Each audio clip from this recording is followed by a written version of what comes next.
Welcome to Fantasy Femme Fatales, where two fantasy readers dive headfirst into the worlds of romantasy and dark romance. From fantasy deep dives to book club banter, we're talking plot, magic systems, and all the spicy details. So pour a drink, grab your latest obsession, and let's turn the page together. Welcome to Fantasy Femme Fatales, everyone. I'm Sarah. And I'm Kara. And welcome to our first deep dive episode into the sins of the Zodiac. Book 1, Never Keep, by Carolyn Peckham and Susan Valenti. We have dipped our toes into Solaria a little bit, but we are still novices. So that's going to allow us to experience this story through an interesting perspective. We are very excited. We have visited Solaria for sure, but we're unfamiliar with all of its twisted and magical ways. We know a little bit about what's going on, but we are still kind of new to this world. So in today's episode, we are covering the first 10 chapters of Never Keep. It's essentially the prologue unofficially, and we will be covering this book in sections over the next few weeks as we get closer to the release of Book 2, Echo Fort, out on June 17th. Today, we're going to cover a brief recap of the main events covered in the first 10 chapters. We're going to discuss the world and the characters that we've been introduced to and give some initial feelings, reactions, predictions, that sort of thing. We will also explore some of the elements that we're experiencing as new readers to this series, things like the magic, the visual elements appearing, and a chance for us to explore some of the details and theorize a bit about what they might be. Now, today's like a little taste. If you're interested in what else this series is all about, we did do a little bit of a what to expect sneak peek episode, so go check that one out if you're feeling unsure if Never Keep is for you, but we hope you'll come and join us on this journey. Oh my gosh, I am so pumped for this series. It's going to be crazy. I don't know what to expect, we have an inkling from reading a little bit, but it already feels very different from what we've read. So yes. And honestly, even just in the realm of these two authors, even just in the books that we've already read, it's hard to know what to expect. So knowing what to expect in this series is just, it's going to completely throw us a curveball. That's what Carolyn Peckham and Susan Valenti do best, is hitting you with things that you never saw coming. So love that. I'm ready for all of it. Our story begins with our first character, Everest, belonging to the lands of Cascade, the land of the water wielders. She's 20 years old and still unawakened, meaning her order, the mythical creature she's destined to shift into, has yet to emerge. In Solaria, this transformation is like a magical version of puberty, marking the moment when Fae truly come into their power. And every order is unique, granting different abilities and even requiring specific ways to recharge magic. So really cool magic system. Now for Everest, this delay, being unawakened, leaves her stuck in a limbo. She was born a Pisces with Aries rising, a combination that speaks a little bit to her inner contradictions. Fluid and emotional like water, yet driven and impatient like fire. In Solaria, the Zodiac isn't just personality traits on a star chart. It's deeply tied to magic, and it never keeps specifically, even the land that you come from. Everest dreams of becoming a warrior in the endless war. She believes her destiny is to train at Neverkeep, where the greatest warriors train to master their element. But ultimately, she seems to just want somewhere to belong and find her purpose. And we're going to start to see that as the book unravels, especially in this part. Everest's father is Commander Abraham Rake, but her relationship with him is strained, and we'll start to see her constantly trying to win his respect. Her mother works at the forge making weapons and is what's called a provider, which is a woman who births children from powerful men that they are assigned to. Gross. Again, Handmaid's Tale vibes. I hate to bring it back to that, but it literally is. She also has a half-brother named Ransom, and he's already giving bully vibes right off the bat, which if you've read any other books by these authors, they seem to play with this a lot in their series. So that's our girl. That's our girl Everest. That's your girl. I'm intrigued. I feel like there's got to be something with this like Aries rising thrown in there. That's right. Interesting. And I already hate her dad too. He seems like the worst. Just the way that you're meant to feel for these characters off of the bat. Pulling at my heartstrings already with poor Everest. Yes. The story begins with Everest being chased by Ransom toward the Boundary, which is the wall of power that keeps enemy Fae from entering their lands and is said to destroy any Fae who tries to leave without permission. She's forced through the boundary, expecting to be killed, but somehow she makes it through unscathed. Tumbling down an icy slope, she manages to survive, only to come face to face with a terrifying creature that, from what we understand, is basically a robot wolf ape cyborg. I don't even know. It's weird. It is weird, and it's something that I've never seen. Like, I've never seen a robot in a fantasy book. It reminds me of a Stephen King book that I read. There's like a bear robot thing, but these ones are very vicious. Yeah. Yeah. Luckily, somehow she manages to kill it by separating one of its limbs and uses that to climb back up the icy slope. When she reemerges at the top, she finds her land in the midst of a battle, magic of all elements flying through the air. Everest runs into Harlan, her one true friend slash super powerful Manolrian bear shifter, and very possibly our first MMC. He sends her after her mother, who's working at the forge, the apparent target of this most recent attack on Cascada. So, not a very warm welcome for our girl Everest. We basically meet her as she's running for her life from her half brother. In this band of thugs, and then almost beaten up by a bear or an ape, whatever it is. A bear ape. Yeah, that one threw me, and she survived the boundary. So good for her, you know? Like, there's something Yeah, right into it. Thrust right into the chaoticness of these two authors and their writing style. I already feel bad for her. We're on like chapter 2. I feel bad for her already. Right. Ugh. Well, at least she survived the crazy bear apes and is now just having to deal with other fae trying to kill her. That was the silver lining, is that she managed to escape her brother because they didn't think she survived this crazy ass fall that she has down like the icy slope. And then she manages to like fight off this crazy animal. So that was positive. Like, at least she was on her own when she got out of there. Thank goodness. Thank goodness. So Everest then goes to find her mother at the forge before being backed into a corner by a group of flamebringers who set fire to barrels of basilisk venom, causing a huge explosion. Now, I will say, we don't know a ton about these flamebringers yet. They clearly have some sort of like flame-like power, but how exactly their magic works and about them, we haven't been given much yet. So this explosion goes off, and Everest's mother throws herself at Everest and casts her in ice to protect her from the flames and the venom, and sacrifices herself. Basilisk venom then hits Everest's hand, causing a searing pain as it burns through her flesh. And something that we know about basilisk venom from a little bit in this story and other stories is that like you don't mess with basilisk venom. It is one of those things that can kill you very quickly and is near impossible to recover from. So Everest is in a little bit of a bind here. She tells us that if she can't cast with her hand, then she won't be accepted into Neverkeep, which we know is her dream. Unfortunately, Everest's mother dies in her arms, and she begs Everest with her last words to never rest until the Flamebringers pay for what they've done. Harlan appears again and rescues Everest from her encasing of ice. And as they leave, Everest noticed the Flamebringers running down the street. She chases after them toward the boundary with all of the vengeance in her heart, and she notices that they too are unawakened because they can pass through the boundary like she did. They catch up to these two men and start fighting them, and Everest is seeking this vengeance for her mother's death, but she is lacking the sword fighting abilities that these Flamebringers have. She then notices that Stonebringers, who are the earth-wielding fae in this land, they are firing harpoons into the side of a mysterious island floating above them. Mysterious to us, probably not to her. The Flamebringer she's fighting starts toying with Everest. He seems to know that he could kill her, but continues to fight and urges her to fight back. The Flamebringer gets a hold of Everest's mother's sword, and then a giant hand made out of the ocean slams down on the land and tilts it violently forward. Everest and Harlan see this as their opportunity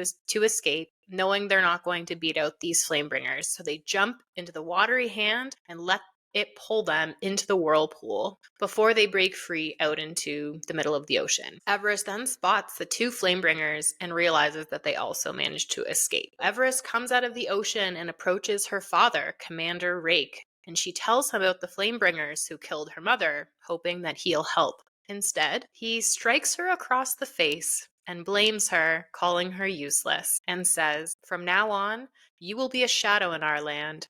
a creature akin to rats and foxes, and you'll be treated as the useless vermin you are. Nice, Daddy. Real nice. Amazing. So she falls apart, absolutely destroyed, losing her mother and then being treated like crap by her dad. Now, Harlan tries to make her feel better, but she only feels vengeance, and she promises not to rest until she has the killer's heart. And that is all we get of Everest in this little prologue. I feel so horrible for Everest. Like, if we didn't already feel bad for her in the first little bit of this book, she's already seen as less than for not being awakened. Her mother dies, and now her hand, possibly ruining her chances of ever being anything that she aspired to be, or just at least being somebody that her community wouldn't absolutely despise. Yeah. And like, we don't know why. Like, why is everyone being so mean to her? Like, at least in other Solarian stories, being unawakened is like common. Like, they're young, they're not awakened. It usually has to do with the school too. Like, being enrolled has kind of part of that experience connected to it, especially not having an order. That's kind of common. So it's strange to me. I'm curious, like, why is she seen as this like weak individual in a world where it's kind of commonplace? Maybe it's because she's 20. Like, do they expect that she would have awakened when she was 18 or something? Yeah, that's what I was wondering too. Like it just seemed as though it was just a bully thing, like, haha, you're not awakened right now. But just to see the way that her father treats her as well, it's not just a high school, schoolyard type thing. It's clearly making its way up to the commander. I immediately just need to see her stomp all of these people out for being so mean to her. And also I just want to say, like, after this little teensy part, I'm already feeling so much for her. That's something that I didn't expect in this book. Just like with the writing style of the authors, they're more fun in nature. There is like some undertones of, like a coming of age, or like somebody like overcoming a big trauma or issue that they're facing. But for this to hit so hard in just the prologue, I can only imagine, like, this could be a crier for me. Ooh, that's big. I know, I because don't you know. did ask me. You were like, "Hey, could you ever see yourself crying from a Zodiac Academy book?" And I said, "No." I might have to change my mind on that. Has a book ever made you cry? Yes, this is the first Never Keep one, the newest Sins of the Yeah. Zodiac one, but yeah, it's just hitting so differently, and already, I guess, finding commonalities and like easy ways to relate to the character probably helps that. So I'm excited to see where this goes. I think it could be really impactful. Yeah, I'm excited too. Also, we have like quite literally just dipped our toes into Zodiac Academy, so you better be careful, Kara, because like we've only read the first three books and we're in Ruthless Boys, which I think is not really meant to be the emotional impact story. So, I mean, who knows? But I just think that from what I've seen around Zodiac Academy, there is some potential in that one for some damage. So we'll see. But I get where you're coming from, and I like that. And I think it is clear. It was clear immediately for me that that they really like leveled it up here. And I know that they're still independent. The authors, like, they are still publishing on their own, but they have distributors now. So I'm very impressed. I think that you can tell they've matured in their writing in the way that things are happening really tightly and succinctly and making you feel things. I think you get a little bit more of the humor in the Zodiac Academy books that we've read, which is fun, and you kind of have to have an appetite for it. But I can see where this series might draw a larger audience based on how they're writing. Maybe I will be crying like a baby at the end of Zodiac Academy once we're done all of those books. I So hope so, just for that sake. I have to just say one thing before we move into our next character that just dawned on me. We don't know who Ransom's parents are. Like, I assume that he is the commander's son, but they said it was her half brother. So they must not share a mother, I guess. It didn't click for me when I was reading it. It was clicking in our conversation that it's possible there's like another kind of set of people that we haven't really thought about yet. totally. Yeah, my first thought was that like she was part of Ransom's mother was like also a provider of some sort. I immediately thought like Handmaid's Tale, all these women lined up just to be used. It's not even her job. Like, she works at the forge. Right. She has to bear these children from, like, this guy doesn't seem like a nice guy. and then No. also go work at the forge. She seems like a very talented sword wielder. She makes this magical sword. It's very upsetting. Right. It's very upsetting that you can't just let her do what she's good at. Right? It all feels very archaic, which honestly, it leads me to believe that this might be in the past Solaria, potentially. I don't know. I don't know, but we'll see. Next, we meet Vesper, known across the battlefield as the infamous Sky Witch. She is 20 years old, but she has been in battles and wars since she was only 14 years old. So, not the best life for Vesper. Like Everest, Vesper is also unawakened, leaving her without the air magic she was supposed to wield. For those of you who haven't heard about what a succubus is, it is known as a female demon in folklore that seduces men. I'm very excited. Yes, like to see a succubus, that's badass. A little Solarian tidbit is that we are immediately getting like basically all new orders. Like Kara said, these are like the mythical creatures. It's like half of your magical abilities is like this creature you can harness, and it's connected to how they recharge their powers. But I don't even know if we've met one yet that's familiar. In our novice reading stage of Zodiac Academy, we haven't met a succubus yet, or that Yeah. Manolrian bear or whatever it's called. Manolria. Yeah, I think I saw something about a griffin, but it was just in passing. Like Right. everything that has been focused on, I'm like, wow, a succubus? Like that's not even an animal. Like I was thinking in order form had to be an animal. So I think of it as like a different, like a siren. They're like similar but different. Yeah. that's a good point. Yeah, it's exciting. It's definitely going to help build out the world really nicely. It's interesting that we're not going back to the same old orders that we know from Zodiac Academy. So, somehow, being unawakened doesn't stop Vesper from making a name for herself on the battlefield. She has mastered swordplay and the darkest of arts, blood magic. I thought this was a really interesting take. Yet another similarity between Vesper and Everest. Vesper doesn't quite fit into her faction at Ironwraith. Vesper is a crossborn and was meant to be a Pisces, but the stars intervened and she was born under the sign of Aquarius, forever deemed to be an outsider to her homeland. Now, this is considered a crime for some reason in her homeland, so she was sent to war at a young age and given just 7 years to prove her worthiness of a place at Neverkeep. So, right out of the gate, Vesper, fiery and intense, risking her life to learn blood magic.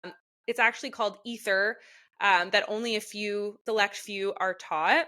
And apparently, the oracles who guard the secrets of this type of blood magic, ether, don't choose lightly. But Vesper was chosen and was deemed worthy. So you would think that would be enough to, secure her a place in her community, but it's not. And despite everything that she has endured, instead of belonging, she is owned by Prince Dragor. He is a warrior king who has shaped her into his loyal little tool and his deadliest weapon. So our girl Vesper has basically spent her life proving that she deserves a place in her community.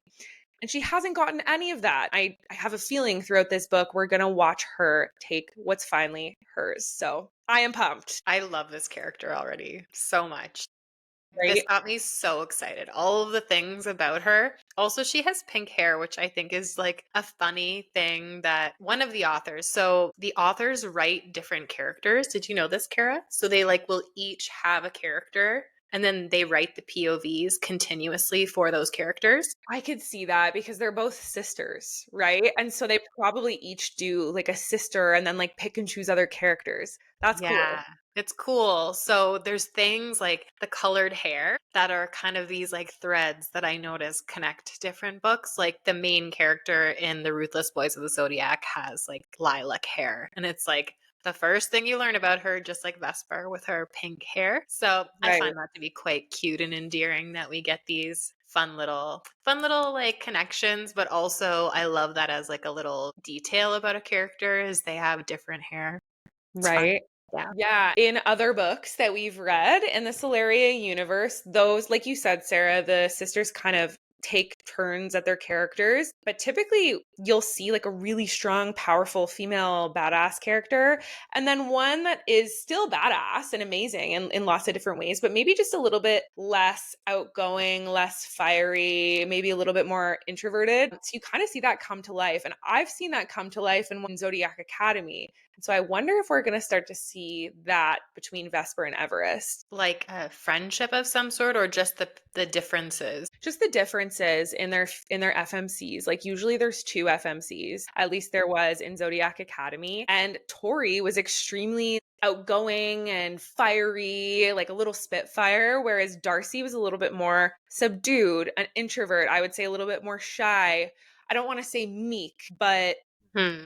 still badass in her own right. And so I'm kind of seeing that dynamic play out with Everest, maybe still kind of like trying to figure out who she is. And then we've got Vesper, who is this complete and total badass, already in the wars. So I wonder if that we're seeing that kind of difference in their writing styles at play, and that one of them wrote Everest and one of them wrote Vesper. I think that's very likely. I think those are like some cool points to highlight, because I think we're also feeling this like underlying similarity. Their personalities are quite different, their stories are very different, but their beginnings are actually quite similar. Like where we're seeing them in this prologue, they both, I keep thinking of the Linkin Park song Somewhere I Belong, because I feel like it's the theme of this Right. prologue. That's all they want. They just want to have a place in this world, and they feel like they're alone. And it's cool getting these very different characters that are kind of struggling with similar things. It's something that I think all of us can relate to in some way, like trying to find your place and feeling like you belong, or feeling like you have to prove yourself. And both of them are in that situation. It's just, it lights a fire under my ass. Like, let's put some respect on their names. You know what I mean? Yeah. I want to get Vesper some respect for this, because the poor girl, even just the background on her learning this dangerous and like exclusive restricted blood magic to become a blood mage, like that's crazy. And I'm sure she just did that so that she could feel like she had something to offer to her community, or that she was valuable. And I think she needed a power, like, because without being awakened, she's kind of like useless. But let's dive into her story a little bit, because there's a lot to talk about. Vesper's story begins on the floating island of Ironwraith, which is connected to the land of Stormfell. It seems to be the place where the air wielders all come from, but this is kind of like a moving island that they can situate themselves on. So she descends with her two friends, Dahlia and Moraine, down to the battle at Castelorain, which is where Everest lives. And they are on a mission to take back what was stolen from them. So she fights her way through the air. She kills a Pegasus using its blood for her dark ether blood magic. And we read, with a violent crack, his life force is wrenched from him and was sent careening into me. The rush of pleasure that spilled through me at his demise was blinding. A moan of ecstasy rolling up the back of my throat as power resounded through my bones. I thought it was important to highlight that, because we get this kind of mysterious feel around this ether magic, and this gave us a good, clear sense of what's going on inside of Vesper while she's using it. A moan of ecstasy. We love a magical moan, a moan driven by magic. Oh my gosh, so exciting. I love to see this new magic at play too. Like this is throwing something very unique into the mix. So I'm here for it. So they land at the forge, and Vesper uses her succubus abilities to gain access into the building, manipulating the men that stand in front of it. They're immediately confronted with a battle, and they kill Faye left and right. Vesper follows the guide of the vial of blood that's hanging from her neck that is luring her to the man that they need to retrieve. But before they get to him, she's backed in by a male voice behind her saying, "Prince Dragor said you were in need of my help." So, after a mix of flirting, condescension, and arrogance from both of these characters, this man introduces himself as Cayde Avoir. That's how I'm going to say it. I don't know if that's how you say his name.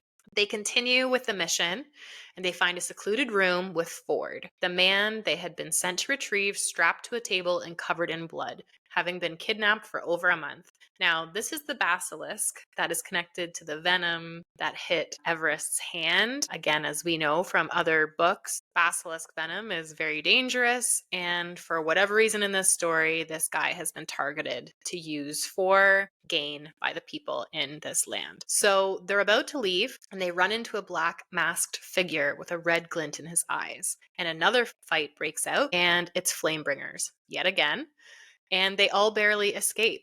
Vesper is the closest of all to death, and only manages to survive due to the strong arms that are bound around her while fire explodes around them. There's a darkness that envelops the two of them and somehow shields them from the power of the blast. Now, earlier in this kind of like egotistical exchange that goes on between these two, Vesper asks Cayde what his order is, and he won't reveal it. And so in this moment, he reveals that he is a drake and his wings can't be burned. And this is another newer order to us. So we don't know a lot about drakes aside from in this moment that he's able to protect her. So in that moment, as I'm sure appreciative as Vesper is, she immediately promises herself that she will save his life as soon as she can to even the score and free her from his debts. All right. A little bit of banter. I really enjoyed this part between Vesper and Cayde. Cayde is coming in hot as my number one so far. It's still so early and it always switches up, but he's my number one male MMC so far in this book. Yeah, he's giving some good, like, toe-to-toe kind of energy with her, and we know that she's not going to take a Harlan type, I don't think. She wants someone who's gonna make her work for it, I think. Yes, yes, I love it. On their way back up to Ironwraith, Vesper's friend Moraine's wing gets injured, but before she can fall to her death, Vesper to the rescue. Back at the island, they confirm they retrieved the package, aka the Basilisk Ford. Imona, the general, challenges Vesper on her choice to go back for Moraine and orders 8 lashes as punishment. It's only been a few pages that this biatch is mentioned, and I already cannot stand her. Vesper and Dragor enter his private quarters, and we get a little bit of a steamy scene with some tension. He kisses the cut on her finger and stirs a slew of emotions in her. She fills him in on the details of the mission, and he questions her about the lashings that she earned, while Vesper defends her choices. Dragor, standing intimidatingly close to her, asks why she reeks of another man, and soon his hand is wrapped around her throat with him behind her, whispering in her ear. I shut down the thoughts which rushed for me, the memories, the yearning, the fucking raw need. As he says, one day you and I will stop dancing around this. Steamy. Say more. Like, what is happening here? I do not understand. Like, what do you mean the memories? Like, were there, like, No. what memories? Can you, like, fill us in here? Because then he says, one day you and I will stop dancing around this. So I have you or know. have you not? Like, what is this? So much going on in this. Right? Oh my gosh. Yeah, I was at the edge of my seat. Like, the tension was building, even though they barely know each other. Or, like, we barely know them, I think is a better way to put it. Yeah, and his like possessive energy is immediate. Like he is like standing right behind her and like holding her. And like quick note, I mean, in this part of the book, like Vesper is under the impression that the prince sent Cayde to help her. Right. So we are like confused along with her why he's like coming at her about like smelling like a man. She's like, well, first of all, you sent this man to apparently like help me. Like I needed Right. help. Yeah. And if not, then who sent this man? Like, where, like, why is he here? Oh, yeah, so many questions in this part. While they're having this little rendezvous together, the ground lurches and the world tips beneath their feet, and the island turns on an angle. Gore jumps from the window, heading right back into battle, while Vesper makes her way to the ground before a series of earthquakes hit and the island shifts on its side. Long, thick ropes are harpooned to the side of the island and pulling it down. Vesper finds a sky glider and gets a clear view of Avanus and the 20,000 soldiers waiting for them and war in the distance. She manages to get in quite the dirty fight with a Pegasus before she also finds herself falling to her death until strong arms take hold of her waist, pulling her back into the sky. Cayde. He tosses her back into the island and then heads back into battle. Vesper notices the situation on the island is looking very bleak. They haven't made any progress getting rid of the harpoons and have just lost hundreds of Fae to the battle. A lot going on there, and of course, Cayde coming to the rescue again. I feel like it's too early for me to be crushing on this guy, but I am. Yeah. We quietly want Vesper to not need saving, but girl, like, she has no magic. She's got this magical broom situation thing going on. So I can't be mad at Cayde for saving her again. I kind of love the fact that he tosses her onto the island. Like, I imagine her being like so light you can just throw someone across the sky into an island. Maybe to Cayde. Honestly, in his Drake form. What are his motives though? Like originally it made sense. It's like Dragor owns Vesper, and so he ultimately wants her to keep being his little sky witch, let's say.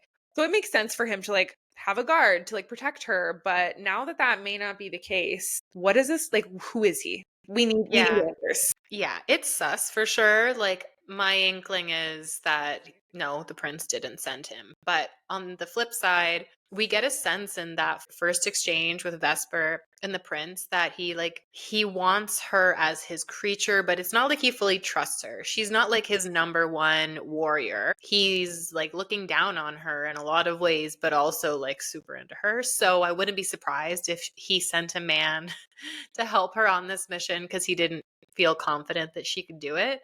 But we also get no inclination in this prologue of like what the deal was with this basilisk and like why they had to save him. And I assume it's maybe going to be like a nothing plot point that won't come back because we're going to dip into a year later. I'm with you on the Cayde situation. He's got my attention. So Vesper gets back on the island and she runs for the prince, and she announces that the Stonebreakers are drawing them into a trap. Now, the prince's advisors doubt her immediately, but Dragor commands the Windweavers to stop powering the turbines that are responsible for moving the island and keeping it in the air. They devise a plan to instead crash the island and claim land from the Stonebreakers that are attacking them, turning the tables on them. He commands that the Sky Witch stays with him as they begin this next part of the mission. Now, these two share another hot and steamy moment of basically just staring into each other's eyes for a while, fueled by bloodlust and temptation. Dragor says, "You are my creature."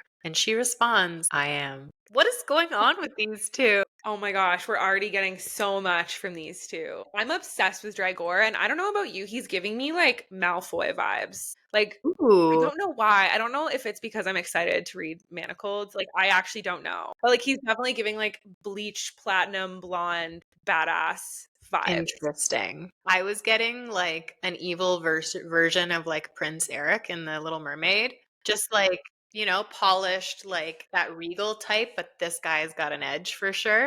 Yeah. And I was getting the Draco vibe from Ransom, but very like typical Harry Potter Draco. So interesting. Oh my gosh. Yeah. Yeah, I love that. I mean, we haven't really seen them be described yet. So I would love to know. Vesper is having a moment during this hot and steamy staring at each other situation, and she kind of reflects. He was the one thing who could offer me a true place in this world, and if being his weapon, his assassin, his monster meant I belonged, then I would become whatever he demanded of me. Now, he wraps his magic around both of them, she describes, like a fist of a giant. Before Ironwraith collided with the ground, his grip was firm, possessive, and unyielding as the island crushed a portion of Castelorain. And then a new battle begins. Vesper is left to fight these monstrous creatures in the wilds that they land in, and their comrades begin hurling themselves back into the air as they free themselves. They retreat back to the island, but without a wind rider or air magic, Vesper's trapped. And she's forced to continue fighting these crazy ass monsters until she happens to notice a cable hanging from the island, which is really like the only possible way she's going to get back, presumably. Cayde is not coming to the rescue. And Prince Dragor has, after this hot and steamy moment, just like left her with all of these gross ass animals. She chases after it and she manages to claw her way back up to the island, and she lands her gaze on the prince with pride. And that is the end of our first section of this book. Oh my gosh. No, I just loved at the end her little mischievous smile. Like she like smashes a barrier. Like she like stabs a barrier with a dagger, and it just like this wicked grin. I have chills. Like I'm obsessed. I feel like she's just getting to a point where she's going to snap, and I just want her to like wreck all of these motherfuckers. Like I'm pissed. I'm already pissed. She's giving me like Lara Croft, like Tomb Raider vibe. The way she's like flying through the air, like climbing up these, they call it a tree trunk thickness of these cables. And she's just clawing Right. her way back up to the island and stabs a dagger into the ground and jumps. Like, very exciting. Absolutely crazy. Like I had literal chills. I can't wait to see. Quick recap of what we just heard. We have met Everest, who is now basically an orphan and on the hunt for revenge, and probably her mom's sword is my first prediction. Her hand is all screwed up, so we don't know if she's going to be able to make it into Neverkeep, but given that it's the title of this book, probably she's going to find a way. And we have Vesper, who seems adamant to be the best assassin slash warrior there ever was, and appears to be living out her daddy issues with the prince, who seems to have quite an intense aura for a guy who still answers to the king. Maybe we can talk about that for a second. Like, he is not the big shot here. Now, beyond these two, there's definitely a war going on, and it feels like there's a lot of friction between the different lands, and it's escalated very quickly just in this small series of events. Right. And we don't know what came before to really kick off this war. All we know is that all of these different elemental magic wielders hate each other. Yeah, like the Endless War. What a depressing name. Who gave it that name? Right. And like the waning lands, Mm-hmm. horrific. Yeah, everything is upsetting. Wow. Yeah, we got a lot in this small little snippet of the book. This basically takes us to the end of chapter 10, with all of the upcoming chapters occurring 1 year later. And like I said, what a crazy start to this book. It was so action packed. Like, I can only imagine what is to come if this is what we're getting in the prologue, or what we'll call the prologue. Yeah, I agree. I'm very curious to know what happens during that 1 year period and where we're going to start things off. I have some suspicions. Let's wrap up with a little bit of a discussion, because I think this is the fun part that I'm dying to get your thoughts on. This book feels and reads vastly different from other books that we've read so far in the Solaria universe. So I think that this will be really fun for us to talk about. So why don't we start there? I'd love to know what you think of the world so far. What feels different from the books that we have read, Zodiac Academy, Ruthless Boys, and what feels similar to you? So, definitely the fact that we are in the middle of a war is feeling very different. That is unfamiliar terrain. There's definitely a lot more politics in like the Zodiac Academy, Ruthless Boys world. And so the fact that there's so much tension and aggression and violence, like right off the bat, that is like a very new feel. There's honestly not a lot of commonalities that I found. Like, you know that it exists in the same world, and you know that like technically the magic is going to work in the same way in the orders, but the names for the different lands and the names for the type of people, like I was just like writing down all these notes of like, what does this mean? We've got our little Sins of the Zodiac Bible building in the background here to make sure we're understanding the layers, but they packed a lot into this first bit, honestly. 100%. Yeah, I was going to say the same. Like, nothing feels familiar. Nothing at all. I was like, did the Twisted Sisters write this? Like, this does not feel like one of their books. It's hitting. Like, it's incredible. Like, I agree with you, with to get so much world building and like understanding of all of these different characters and different regions, like Cascada, and the warriors that come along with it, like the rain carvers and the stone bringers, or whatever they're called. There's just so much going on there that in past books that I've read by these two authors kind of felt like it wasn't fully developed, like that idea wasn't fully developed. So it really feels like we're building on that here, which is exciting. It makes me wonder if this book takes place in the past, and the reason I think that is because these people only wield one type of elemental magic, right? Like, and they hate other people who don't wield those types of, like, that wield other types of magic. Whereas there can be people in the Solaria universe who have access to two elemental powers. And so could that mean that this exists in the past, and there's going to be some big event that happens that changes the way that people perceive magic, like types of different mages come together and like are comfortable around each other. You know what I mean? I like that theory. We're definitely not given a timestamp.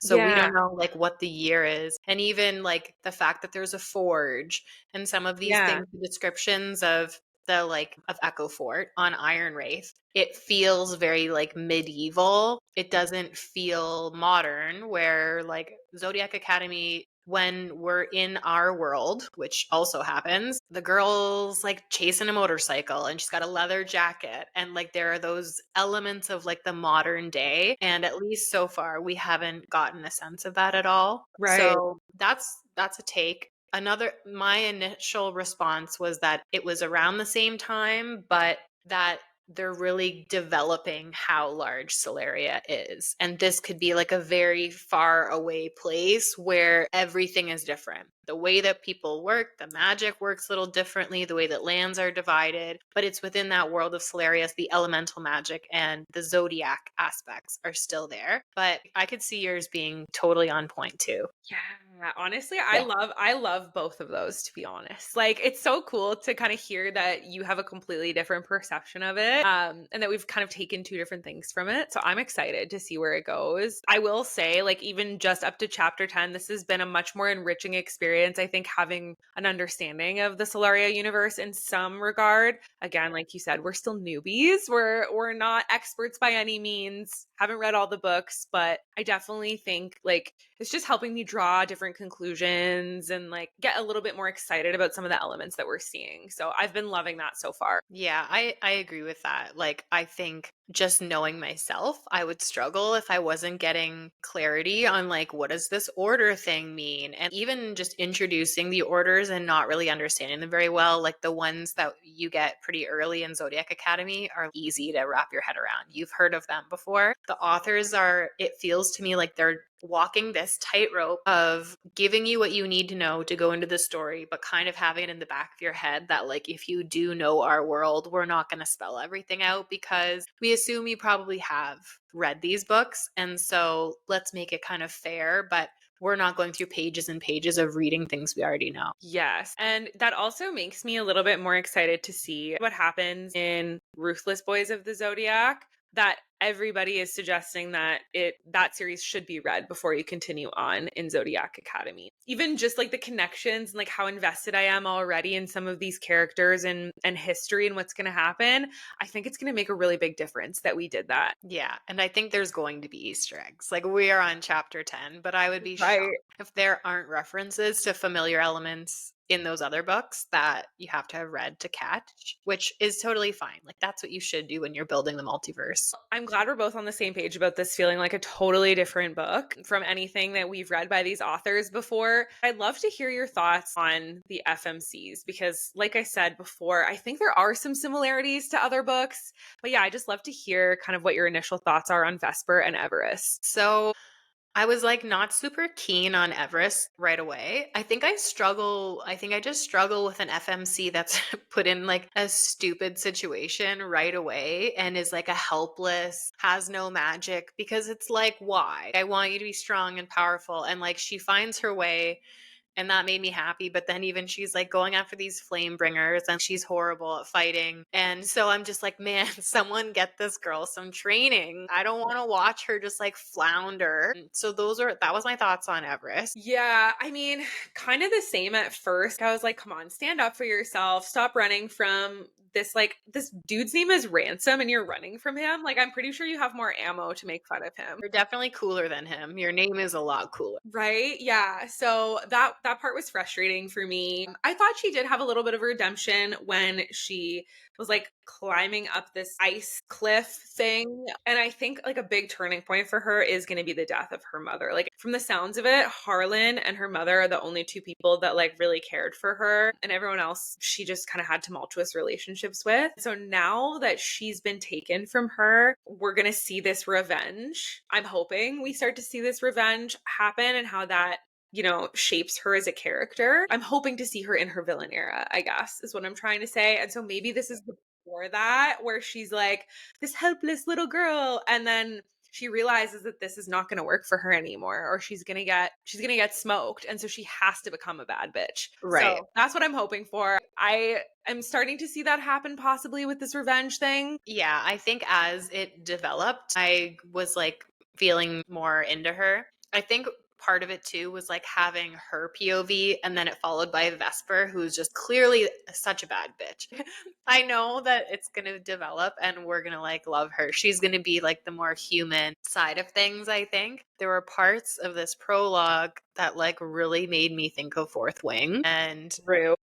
I think there were things like Everest and her being this like can't do anything, failure, like energy, and then Harlan being the savior was really giving like Violet Dane vibes. Even like the whole like military school and she wants to get in. It was like it's vastly different, and I know it's going to be. I actually think that for me personally, there's a real chance, and I would say for you too, Kara, but like a real chance of taking some of those elements and leveling it up in this book in a way that we would think are like super cool. But I couldn't help but like recognize some of those parallels like immediately and like not know how to feel about it. I really enjoyed some of those elements from Fourth Wing. I really enjoyed the military elements and some of the starting of the world building in that book. So I'm really excited to see how these two authors bring it to life in Neverkeep. I think it's been incredible so far, like the writing and where they're taking us with these military type academies. So yeah, I have a feeling that it's really going to bring to life some of those things that maybe we weren't as inspired about in Fourth Wing. No shade, but like those things that I just mentioned are not unique to Fourth Wing. Series built around military colleges, series built around an FMC that needs to work her way up, that has like a soft and loving male friend. Like those are things that have occurred in other stories. I just haven't read those books. So that's my immediate reference. And so I just want to make that clear that I'm not suggesting that this book is ripping off Fourth Wing. I was just getting those kind of connection points. Vesper, on the other hand, I could spend every chapter with her. I am just like so excited. And I was like hanging on for dear life. I really felt like they were like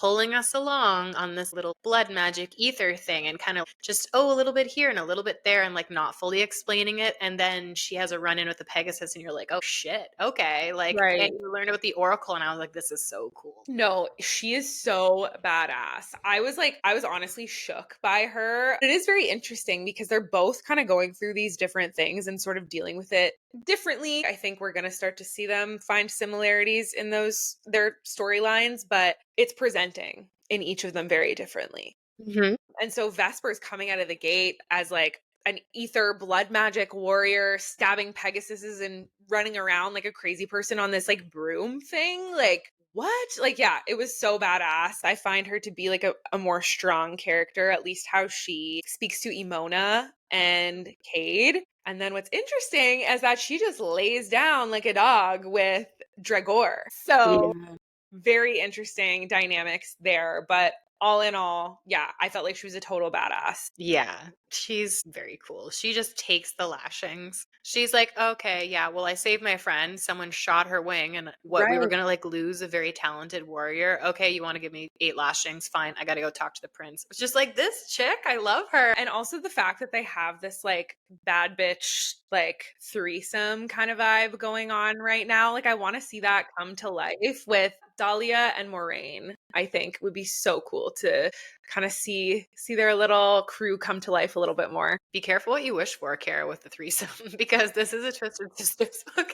Hey, I wouldn't be mad. You know, I feel like we shat on Everest, but I do want to say the one cool part was this Flamebringer situation. That made me excited and made me feel like we might be getting a new male main character at the beginning of this next part that we're going to cover. So I'm excited for this like revenge between the two of them. I guess with that said, what do you think of the male characters that we've met so far? Well, like I said, Harlan, as much as I want to love him for this Manolarian bear, whatever, he sounds hot because he's apparently huge and super strong and is like taking care of her. I don't want to crap on the nice guy. I love a nice guy, but he's giving Dane and it's bothering me. Like, he tried to convince her not to go after the Flamebringers based on some solid logic. You don't have sword fighting skills, and these guys have been raised as warriors.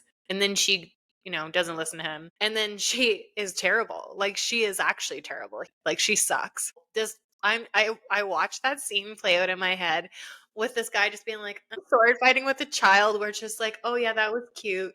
She's gonna grow on us. It was just the immediate response was just like, who is this girl? Agreed. I mean, personally, to me, Harlan is like a huge snore. He's too nice. I like Dragor, which like says a lot about me, but like he's just like Well, way cooler and toxic. So I guess yeah, I find myself drawn to him a little bit more. I think nice guys can have personality, so I'm hoping that we start to see a little bit more of that from Harlan. But like, For now, I'm just like, come on, Everest, we need to see you get a little bit hot and heavy with the Flamebringer. So let's hope that that occurs. It's looking likely that Harlan's going to get friend zoned. What I would love as like a real creative twist is what if instead of Harlan getting friend zoned, Harlan's the one that falls for someone else, like maybe a sky bitch, and really gets Everest on her toes, thinking maybe I should have gone for the nice guy. Like that would be a fun surprise. That would be so fun. And I think we're already starting to see these two sisters love a why choose situation. And we've already got like 4 pretty concrete MMCs out of this. Like we've got Harlan, Prince Yeah. Dragor, Yeah. the Flamebringer, and who am I forgetting? Cayde, right? So like I have chills. I just have a feeling that those are gonna be our men for the series. I think you're right, because I think I might have missed it, but I like went back looking for the Flamebringer's name, and like I don't think we get his name, we get his friend's name. The fact that he takes the sword, she wants to kill him. She's decided that he's the one that's responsible. Maybe she knows. But yeah, it's for sure a setup. They're gonna meet again, and I just feel like this sword is also gonna come back. It has to. Yes. Oh yeah. I don't think she's letting this shit slide with the sword. I know now that I'm gonna have to wait. Let's hope not 20 books before I see Everest and Vesper actually stand up for themselves and like do something. You know what I mean? Yeah. I need to see that redemption. I have a feeling things are going to take a turn real quick because, like, again, this is not the plot. This is like just the beginning. And the book is called Never Keep. Basically, nothing has unfolded. We've just met some key characters. And I wouldn't be surprised. Here's a prediction. I think these two are going to have an adversarial relationship, at least in the start. And then something's probably going to happen. And then hopefully they'll become friends. And there's going to be boy drama. And I am fully on board with your why choose theory here because I think we're going to be getting into maybe not a why choose, but a like multiple male interests, multiple male options, similar to Zodiac, where you're Right. like, all these men are hot and appealing, and who's it going to be? Right. And there's always 4. There's always There's 4. always 4. So yeah, I mean, Dragor is definitely serving up the energy. Like that's the only like we'll call it a spark, not a spice, but like the Right. only little sparks we get in this section are from those two. So I love your toxic reference, but like I'm with you because there's really no juice here yet. Even Cade is like giving off like a hot guy vibe, but like aside from a little banter and bickeriness, like we're not really getting any interest. We're just getting some tension. Right. And tension we did get. I felt it. That kind of brings me to my favorite scene between Vesper and Cade. And this was just like a little tiny thing. But what did he say? He said something like, I've heard that succubus bleed black or Oh yeah. something. And then she nicks her finger and she's like, sorry to be a disappointment. If this is the banter that we can expect throughout the rest of the book. Then the prince goes and like sucks on her finger. Right. Literally. That prince, I'm very intrigued by this prince. He seems very powerful. They reference the fact that not only is the king still alive, which that's a question. Is this the same king that we have known of in Zodiac? That would be a timeline indicator. But there's like 3 other siblings or 2 other siblings. So it's like not even like he's in the running to be the king, but he seems to be very powerful and respected from the military, like the war side of their lands. We don't understand how these lands like work.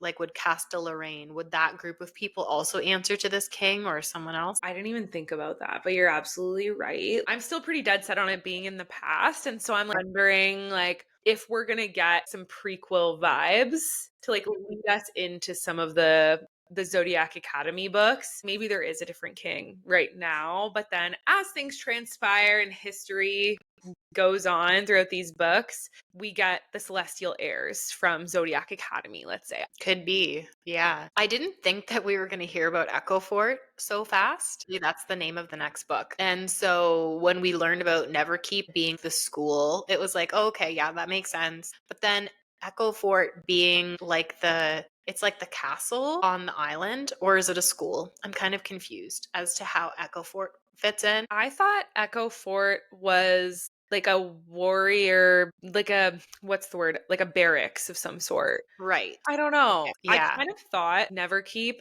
and Echo Fort would be the same thing, like the Hmm. same type of thing. But what I understand is like Neverkeep is a place where all types of powers can come together, similar to Zodiac Academy, which like that's got to be a shit show. And is that what we're walking into?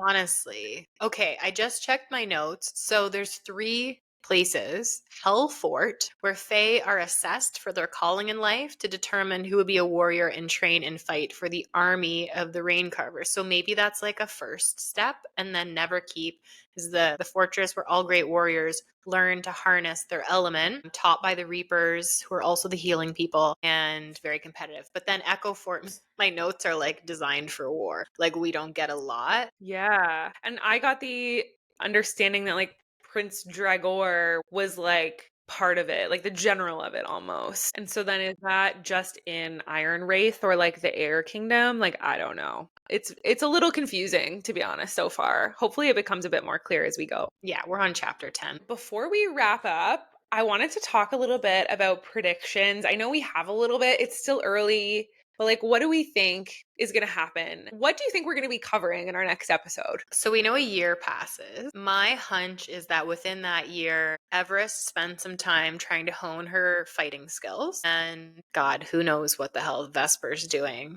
I think we're gonna step onto Stormfell and understand like where she really comes from and what the landscape is like there. I do think that we are going to be building toward qualifying into Neverkeep. So I think we are going to start on that Hellfort kind of thing. My assumption is that the story is moving toward a point of this war where warriors are needed, and therefore these characters are going to need to be trained and they're going to need to participate in maybe ending the endless war. That could be a thing. Ooh, I love that. Oh my gosh, I didn't even think about ending the endless war, but It's got to end sometime, it's you know? got to. Yeah. And like, how does Neverkeep even exist for all different people to come together, all different magic wielders to come together if there's an endless war? Good question. Like, it's going to be chaos. Yeah. Like, we are not familiar with a school where it is like chaos. We are familiar with schools in Solaria where there are divides and power struggles, but not. That's so crazy. Not multiple groups of people who are literally warring nations against each other Right. and doing things like stealing land and like dropping an island on half of your like town. Right. So I think it's gonna get crazy now that you say that. I think it's gonna be wild. Yes. Okay. So I have some predictions. I already said I think that this is based in the past, but I think maybe next chapters we're going to see them all come together in Neverkeep and they're all going to meet in this crazy chaotic school. I have literal like I have goosebumps. So crazy. And I think that our two FMCs and their story will almost bring us into the reality that they can wield multiple types of magic because there's this part in the book that it's Everest and she has an Aries rising. We've got Vesper who's a crossborn, right? And so what does that mean? Like are they going to be because of that? Are they going to be like two that can have those like dual wielding capabilities? And so the reason I thought Aries is because that's flame. Like it's a fire sign. And so I don't Mhm. know.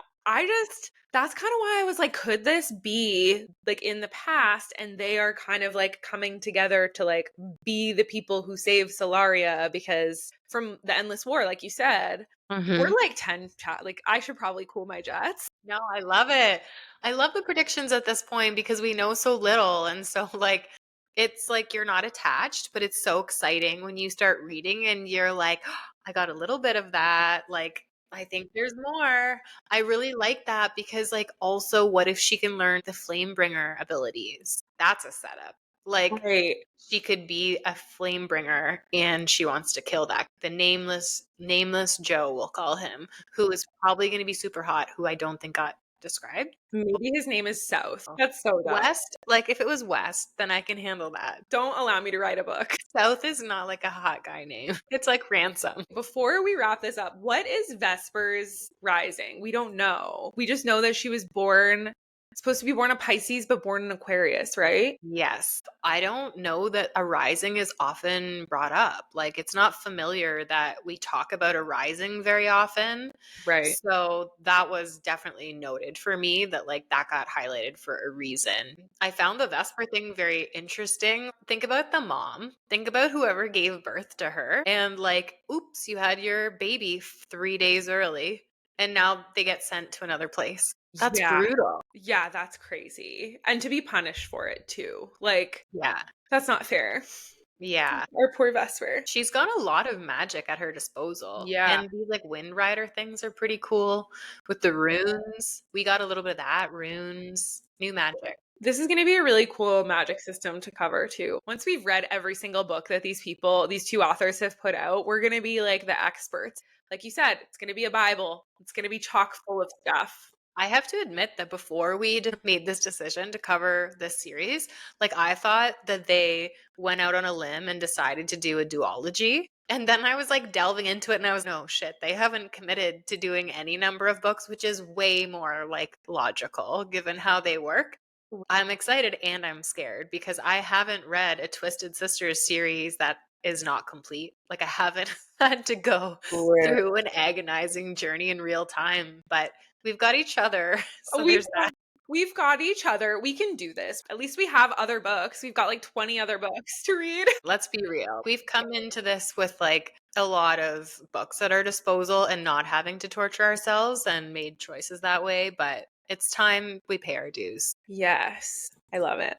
That brings us to the end of our episode. Next episode, we are going to read up to and including chapter 25. So make sure you read to that point before our next episode. We will be talking about it all. If you haven't already, please read along. And if you have a book that you want us to cover, have your own thoughts or insights, please send us an email at fantasyfemmefatales.pod@gmail.com. And if you want to hang with us more often, find us on socials at Fantasy Femme Fatales. And don't forget to subscribe to our channel wherever you listen to your podcasts. We'll see you next time.